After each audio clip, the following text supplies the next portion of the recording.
से मुद्दे पे बात करेंगे जो संवेदनशील होने के साथ साथ देश के लोकतांत्रिक स्वास्थ्य से भी जुड़ा है। इलाहाबाद हाई कोर्ट ने केंद्र और यूपी सरकार से मदरसों में दी जाने वाली शिक्षा पर कुछ सवाल किए हैं। सवाल ये है कि सरकारी धन से संचालित मदरसों में मजहबी शिक्षा कैसे दी जा सकती है। कोर्ट ने यह भी बताने को कहा है क्या यह संविधान में प्रदत्त तमाम मौलिक अधिकारों का उल्लंघन नहीं है। जस्टिस दिनेश कुमार सिंह ने मदरसों में छात्रों को सामान्य पाठ्यक्रम के अलावा धार्मिक शिक्षा भी दिए जाने का संज्ञान लेते हुए 6 सप्ताह में जवाब देने को कहा है। हाईकोर्ट के लखनऊ पीठ ने यह आदेश जौनपुर के एजाज अहमद की सेवा संबंधी याचिका पर सुनवाई के दौरान पारित किया।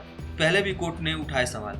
इलाहाबाद हाई कोर्ट ने साल 2021 में भी मदरसों पर कई सवाल उठाए थे। कोर्ट ने कहा था कि संविधान की प्रस्तावना में पंथ निरपेक्ष राज्य की अवधारणा है, तो क्या पंथ निरपेक्ष राज्य धार्मिक शिक्षा देने वाले मदरसों को फंड दे सकता है। कोर्ट ने पूछा था कि क्या धार्मिक शिक्षा देने वाले मदरसे संविधान के अनुच्छेद 25 से 30 तक प्राप्त मौलिक अधिकारों के तहत सभी धर्मों के विश्वास को संरक्षण दे रहे हैं। कोर्ट ने सवाल किया था क्या अनुच्छेद 28 के तहत मदरसे धार्मिक शिक्षा, संदेश और पूजा पद्धति को शिक्षा दे सकता है। क्या धार्मिक शिक्षा देने वाले अन्य धर्मों के लिए कोई शिक्षा बोर्ड है। औपचारिक और अनौपचारिक रूप से हमारे देश में कुल 1 लाख मदरसे होने का अनुमान है। इनमें से 30 से 40 हजार मदरसे उत्तर प्रदेश में है। इलाहाबाद हाईकोर्ट ने इन मदरसों को मिलने वाली जिस सरकारी फंडिंग पर सवाल पूछे हैं वो अहम है।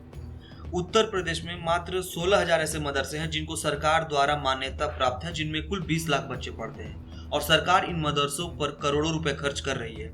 और इन मदरसों का मुख्य उद्देश्य है मुस्लिम बच्चों को इस्लामिक शिक्षा देना। तो आप बताइए कि ये बच्चे आगे चलकर क्या बनना चाहेंगे, या मदरसों ने आज तक इस देश को कितने डॉक्टर्स, इंजीनियर्स या साइंटिस्ट दिए हैं। और जहां तक बात रही एपीजे अब्दुल कलाम की, तो उन्होंने मदरसों का मुंह तक नहीं देखा था।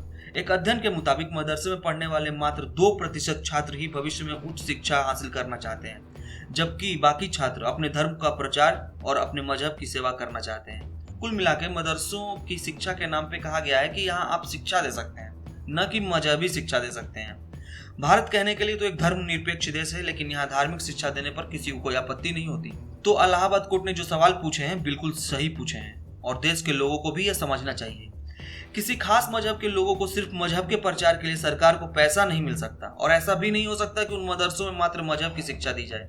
ये अब रुक जाना चाहिए। अगर ये सब यही नहीं रुका तो आप अंदाजा लगा सकते हैं कि 20 लाख बच्चे सिर्फ एक राज्य से हर साल इन मदरसों से मजहबी शिक्षा लेके निकलेंगे जो अपने मजहब को लेकर इतना कट्टर है, तो उस देश का भविष्य कैसा होगा। धन्यवाद।